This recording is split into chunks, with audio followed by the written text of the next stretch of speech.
Eu não sei quem está ouvindo isso ou quando, e nem se esta gravação, este texto corrido, vai sobreviver à próxima reconfiguração. O que vou contar é o tipo de verdade que destrói a sanidade, uma anomalia geográfica e metafísica que o Brasil, esta terra vasta e cheia de silêncios, faz questão de manter guardada. Se eu fosse descrever o meu medo, diria que ele não é o de ser pego, mas sim o de ser apagado, de ter a memória do meu próprio testemunho varrida, como poeira de um móvel antigo antes do amanhecer. Eu moro, ou melhor, eu estava morando em um lugar chamado São Judas da Serra.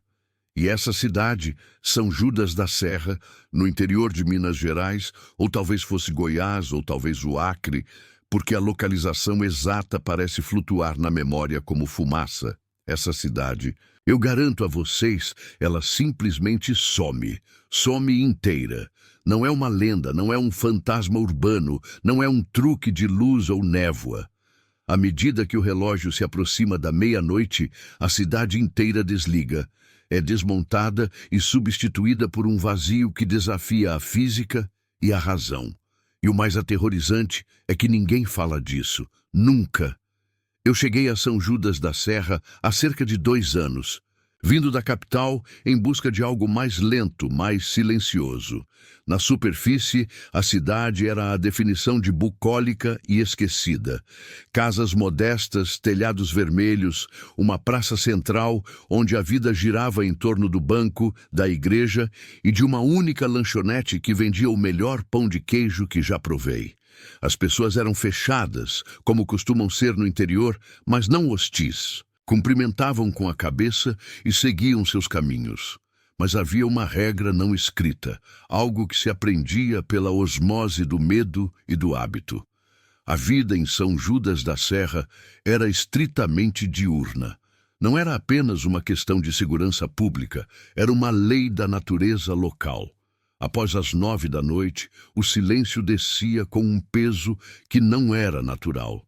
As janelas se fechavam. As luzes diminuíam, e qualquer ruído parecia absorvido pela própria matéria das paredes.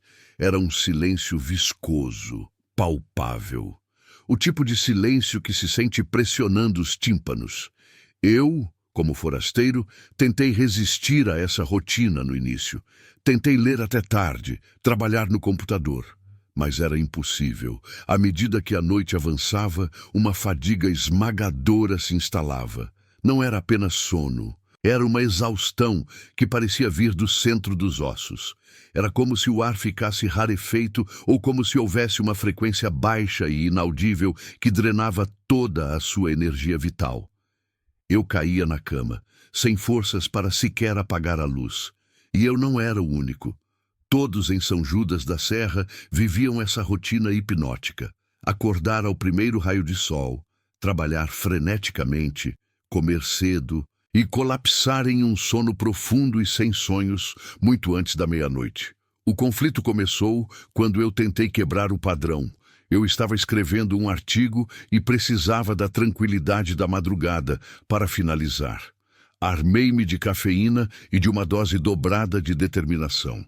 A primeira noite falhou miseravelmente. Eu mal consegui ver o relógio bater 11h30 antes de minha cabeça encontrar o teclado.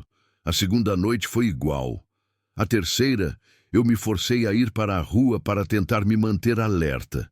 E foi aí que vi o primeiro sinal de que algo estava profundamente errado com a geometria daquela cidade. Eram cerca de 10h40 da noite. A rua estava vazia, claro.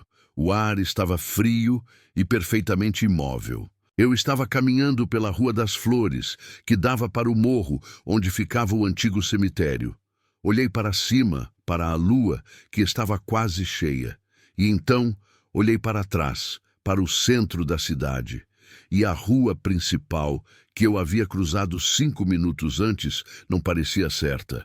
As sombras eram muito densas, sim, mas não era só isso. A linha das casas, os telhados, a própria perspectiva pareciam levemente distorcidas, como se o cenário tivesse sido montado às pressas e as peças não estivessem perfeitamente alinhadas. Pisquei. A distorção sumiu, ou eu a forcei a sumir. Continuei caminhando. Mas o medo, o verdadeiro medo, não veio do que eu vi, mas do que eu senti. Eu sentia a ausência. A sensação era de que eu estava pisando em uma superfície sólida que, um momento antes, havia sido apenas água. Naquela semana comecei a prestar atenção nas minúcias e descobri que a cidade tinha características muito peculiares. Por exemplo, todas as construções tinham um estranho aspecto de serem ligeiramente novas, mesmo as mais antigas. Havia uma pátina de idade que era forçada, mal feita. Se você olhasse muito de perto para as rachaduras no reboco da igreja, notava que o pó dentro delas não era velho, parecia ter sido aplicado artificialmente. Os moradores nunca reformavam nada, e nada parecia se deteriorar de verdade, como se o desgaste fosse resetado diariamente. Eu comecei a suspeitar de uma farsa, de algum tipo de experimento social ou set de filmagem abandonado. Mas um set de filmagem não tem 500 habitantes que vivem vidas perfeitamente normais. Decidi que precisava ficar acordado para ver o que acontecia à meia-noite. A minha primeira tentativa bem-sucedida de burlar o sono induzido exigiu uma preparação quase militar. Eu bebi litros de café, tomei estimulantes de venda livre que comprei em uma farmácia na capital. Um risco enorme, já que a farmácia de São Judas era estranhamente bem estocada, mas só vendia soníferos e vitaminas. E o mais importante, amarrei meu pulso ao poste da varanda com uma corda fina, impedindo que eu caísse na cama ou sequer me movesse para dentro de casa. Eu precisava ser pego pela transição fora da segurança ou armadilha das paredes. E eu consegui. O esforço era doloroso. Meus olhos ardiam. Minha cabeça latejava com a privação de sono e a estimulação química. Mas eu estava lá, tremendo no frio de uma madrugada sem vento. 23h45. O silêncio já era total, ensurdecedor. Não havia grilos, não havia cachorros latindo, não havia o som distante de um motor ou do vento nas folhas, nada. Era o silêncio do vácuo. 23h50. Começou. Não foi um barulho, foi uma sensação que atingiu meu estômago primeiro, um desprendimento, como se a gravidade tivesse falhado por um microsegundo, ou como se eu estivesse em um elevador que despencava, mas sem o movimento físico. Olhei para o relógio digital no meu pulso. A bateria estava fraca e os números estavam piscando fracamente. 23h55. A luz de mercúrio do poste na esquina começou a falhar, não piscando, mas diminuindo de intensidade de forma contínua, como se a energia estivesse sendo sugada lenta e deliberadamente para fora dos fios. Quando o poste finalmente apagou, toda a cidade foi engolida pela escuridão absoluta. Não havia luz alguma, nem das estrelas, nem da lua. Era a escuridão que o olho humano não está equipado para processar. E então, o som. Não um som de construção ou demolição. Era o som do vazio. Imagine o som que o silêncio faria se tivesse peso. Era um sussurro grave, muito profundo, que parecia vir não de fora, mas de dentro da terra, ressoando nos meus ossos. Era como se a realidade estivesse se rasgando ao meio. O que eu vi a seguir, eu tive que processar lentamente, quase como uma série de fotografias estáticas. O banco que ficava na esquina, o prédio sólido de tijolos onde eu havia sacado dinheiro naquela manhã, começou a perder sua definição. Não desmoronou, mas se dissolveu. As linhas retas da fachada se curvaram ligeiramente. Os ângulos deixaram de ser 90 graus. A cor desapareceu. Parecia que o banco estava sendo puxado para o fundo de uma piscina de água agitada. Eu olhei para o chão.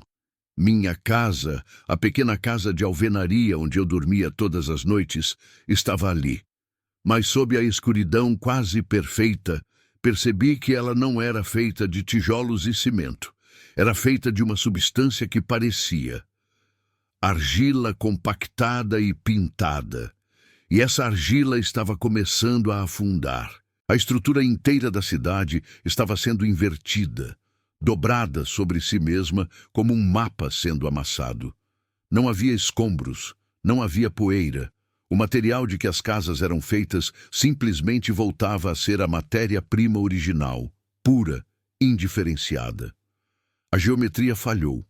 O padrão dos paralelepípedos na rua ficou confuso e, em menos de 1 minuto, a rua de paralelepípedos virou terra batida, pura e crua, sem vestígios de asfalto ou pedras trabalhadas.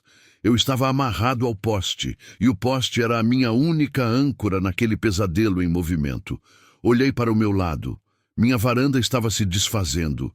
O portão de ferro forjado se transformou em hastes de metal inerte, que se dobraram e afundaram no solo. O cheiro era de terra úmida e algo metálico como ozônio. O processo durou exatamente 7 minutos, do primeiro apagão à ausência total.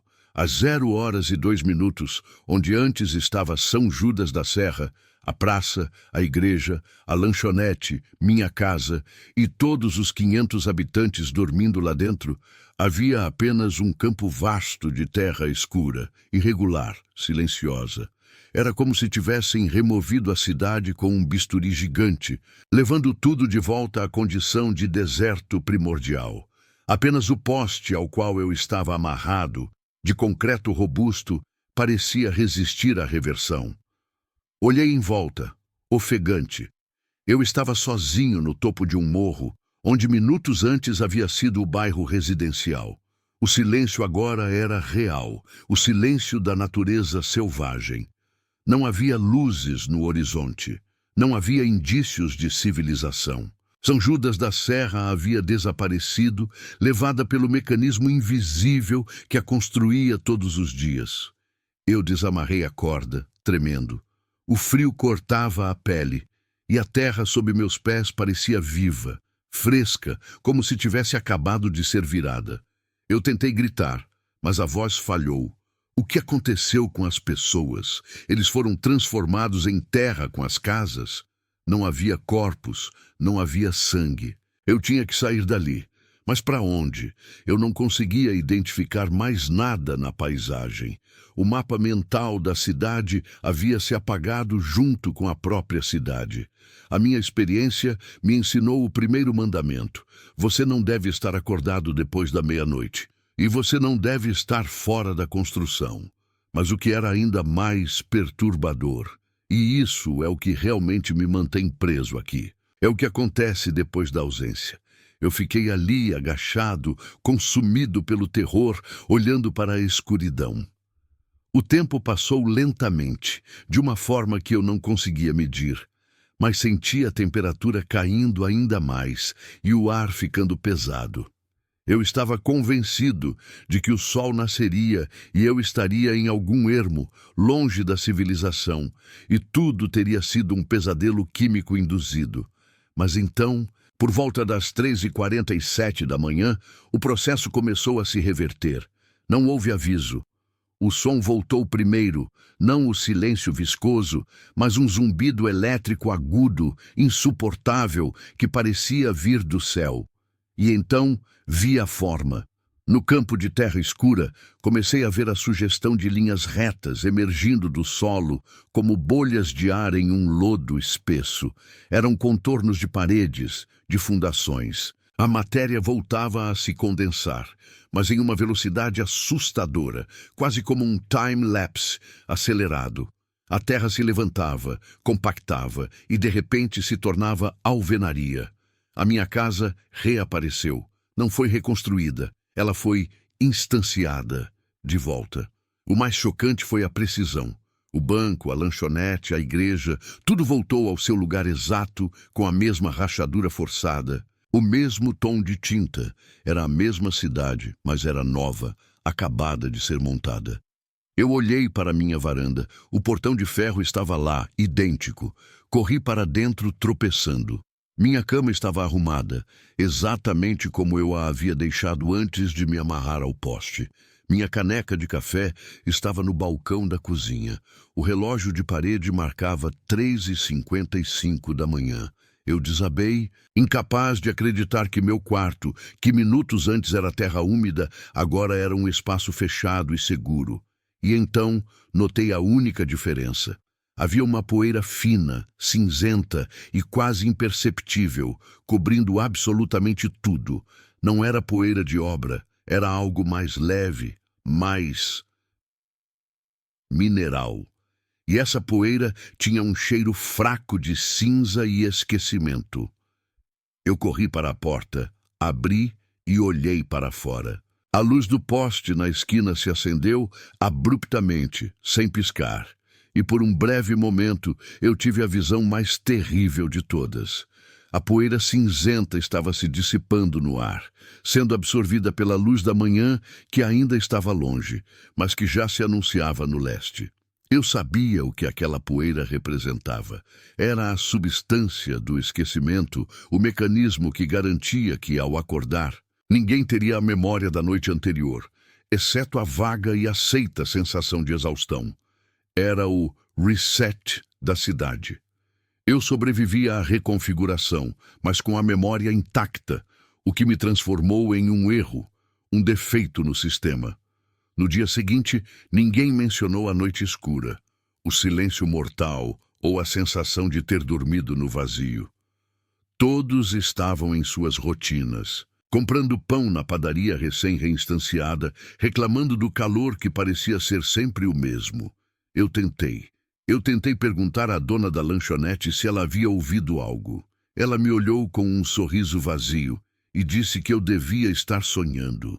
O horror não é a cidade desaparecer, mas a certeza de que ela está sendo reconstruída todas as madrugadas e que as pessoas, incluindo eu, somos meros acessórios na sua estrutura temporária.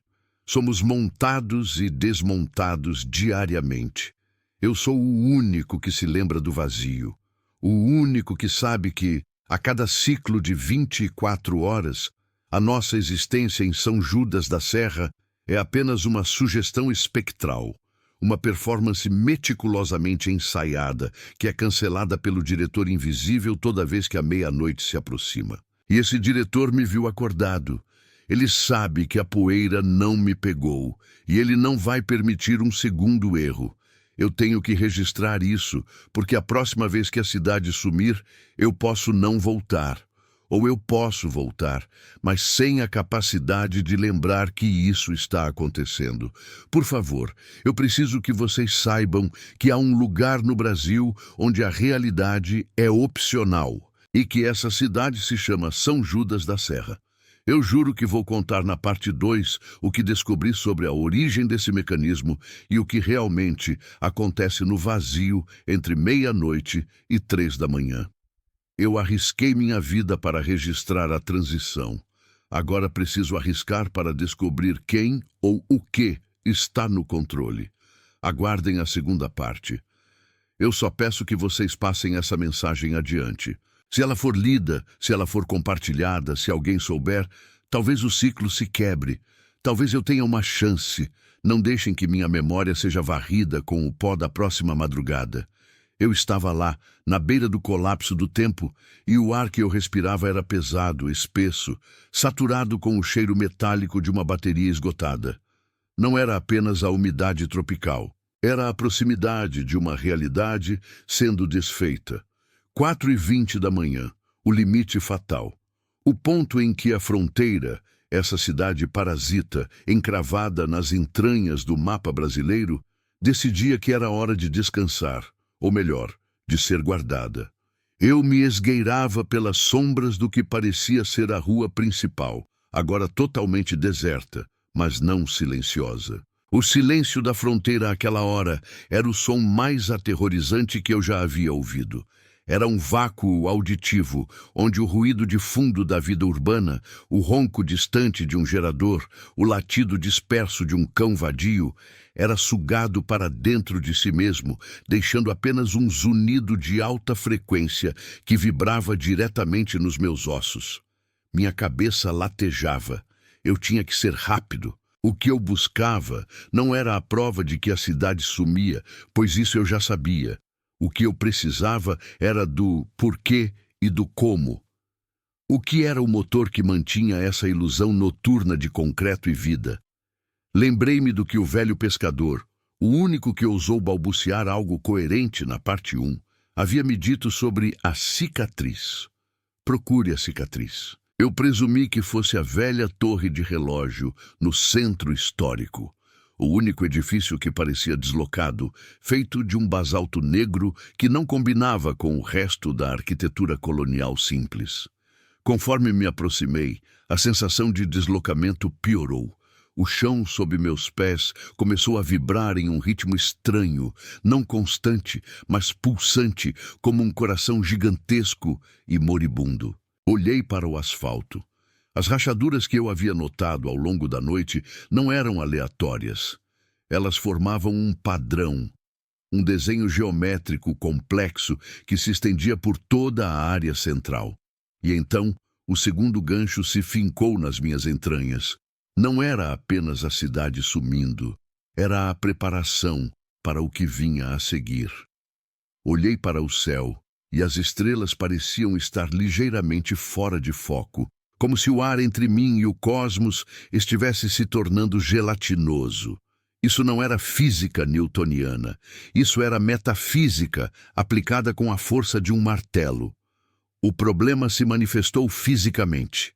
Um tremor seco sacudiu a torre de relógio, e uma nuvem fina de poeira escura que cheirava a eletricidade queimada e ferro velho subiu ao meu redor. A porta da base da torre, que parecia selada desde o século passado, rangeu. Ela estava se abrindo, não por pressão do vento, mas por comando interno. Eu não tive tempo de hesitar. Se eu quisesse a resposta, esse era o caminho. Eu entrei na torre. O ar lá dentro era estéril e frio. Era menos um edifício e mais um poço vertical. Não havia escadas, apenas uma abertura cavernosa descendo para a escuridão absoluta. Liguei a lanterna e a luz branca revelou algo que meus olhos custaram a processar. As paredes internas da torre não eram de pedra, eram revestidas por aquilo que só posso descrever como fios, orgânicos grossos, pulsantes com uma luz fraca e esverdeada. Eles pareciam raízes, mas tinham o brilho opaco do silício. A cidade não estava apenas sendo sustentada, ela estava sendo alimentada.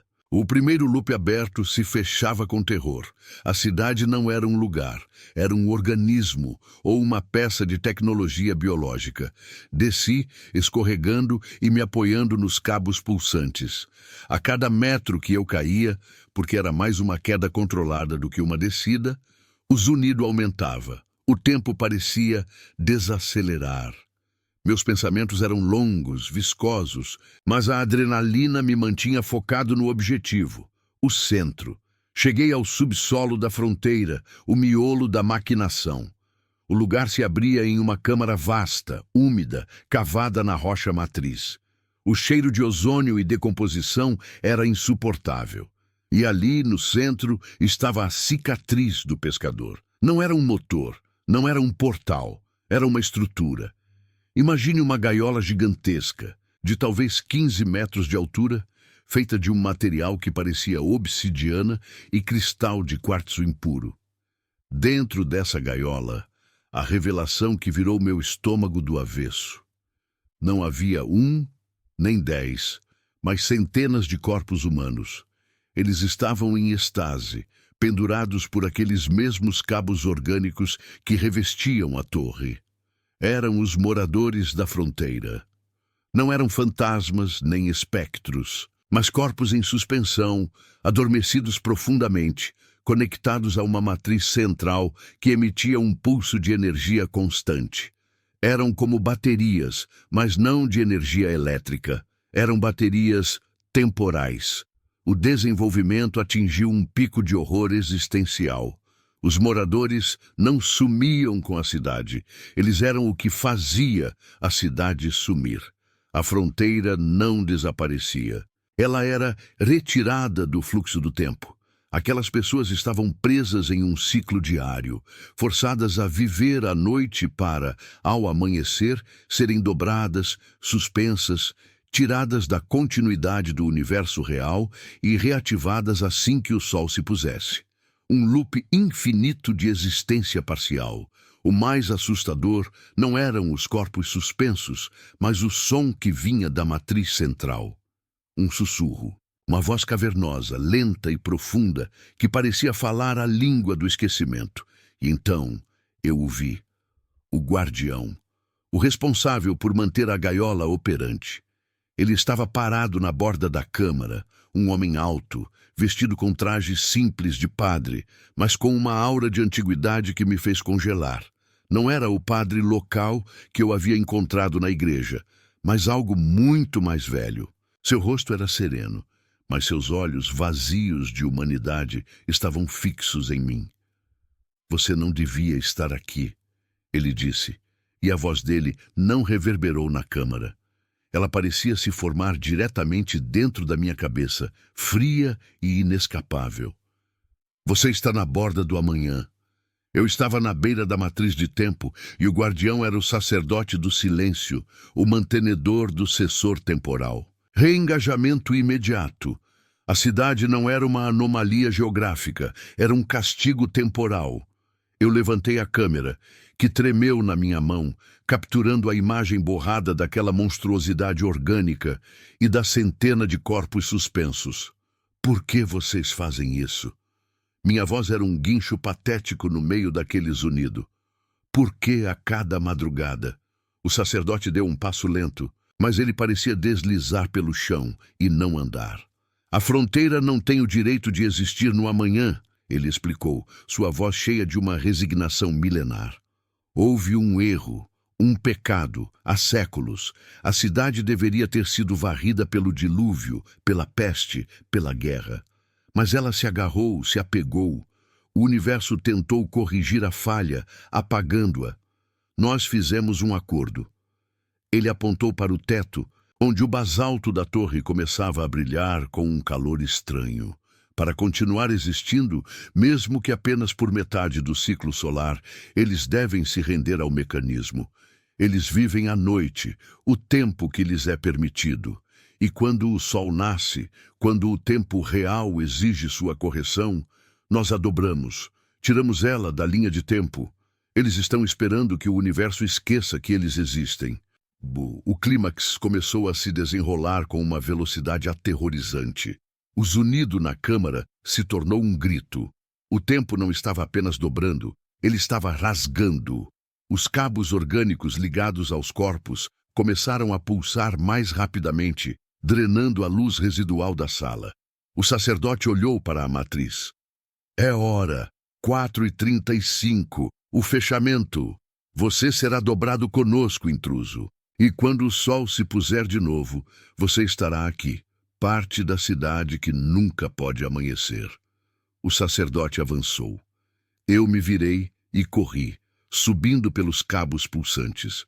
O terror não era mais a descoberta, era a assimilação. Tornar-se uma bateria temporal, condenado a reviver a mesma noite eterna, sem nunca ver o sol. Enquanto eu subia, a própria realidade da torre se desfazia. O basalto das paredes começou a se liquefazer, não como lava, mas como cera fria.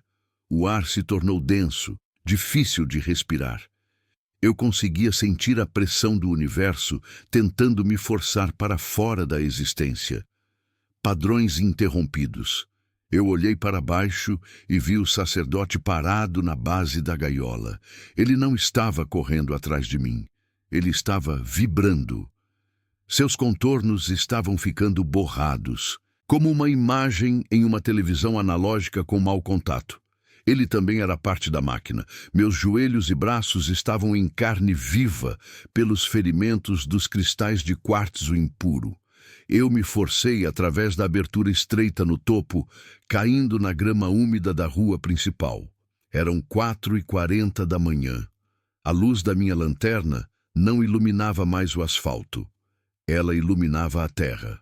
O concreto da rua, as fachadas das casas, tudo estava se dissolvendo, não em fumaça, mas em um rápido retrocesso material. Era como se a cidade estivesse sendo apagada por uma borracha de éter. A revelação final. A cidade não some. Ela nunca esteve lá, no sentido contínuo. Ela é projetada a cada anoitecer, uma memória forçada na realidade, sustentada pelo tempo roubado de seus moradores. Eu rastejei para longe.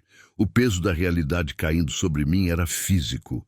O som do desmanche era o pior de tudo. O estalo seco e alto de vigas se dobrando, seguido pelo som lamacento de tijolos se transformando em terra compactada. Cheguei à linha de árvores que marcava a fronteira da fronteira, o limite da anomalia. Olhei para trás, onde havia a torre de relógio. Agora havia apenas um pequeno monte de terra revolvida, coberto de uma fina camada de névoa escura. O resto da cidade, as casas, a praça, a igreja e o sensor temporal em seu subsolo, simplesmente não estava mais ali. O sol estava prestes a nascer. A luz fraca do amanhecer revelava apenas o mato alto e a estrada de cascalho que me levou até ali. Nenhuma estrutura, nenhuma sombra, nada. A cidade era um hiato, um buraco temporal que se abria apenas para ser preenchido pela noite e fechado pela manhã. E o horror final. Eu havia entrado no ciclo. Cheguei ao meu carro, ainda estacionado na borda da floresta, tremendo. Eu dirigi o mais rápido que pude, fugindo daquele lugar onde o tempo era uma mercadoria roubada. O payoff final é a cicatriz psicológica. Eu sobrevivi à fronteira, mas a fronteira não me deixou. Toda vez que fecho os olhos, eu vejo os corpos suspensos na gaiola e sinto o zunido do sensor temporal. Eu sei que em algum lugar do Brasil, uma mancha na realidade se abrirá novamente assim que o céu escurecer, e as pessoas bateria acordarão para viver uma noite que nunca será seguida por um dia. Eles esperam o esquecimento do universo.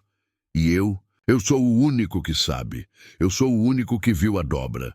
Se você estiver viajando pelas estradas do interior e encontrar um mapa que não bate, se você vir uma placa de cidade que não deveria existir, se você sentir um frio que não tem nada a ver com a temperatura, e se o silêncio da noite for profundo demais, como um buraco que engole o som, não pare. Não procure a fronteira, porque se você entrar, você pode se tornar parte do seu ciclo e você nunca mais verá o amanhã. Curta este vídeo se você sentiu o frio daquele lugar.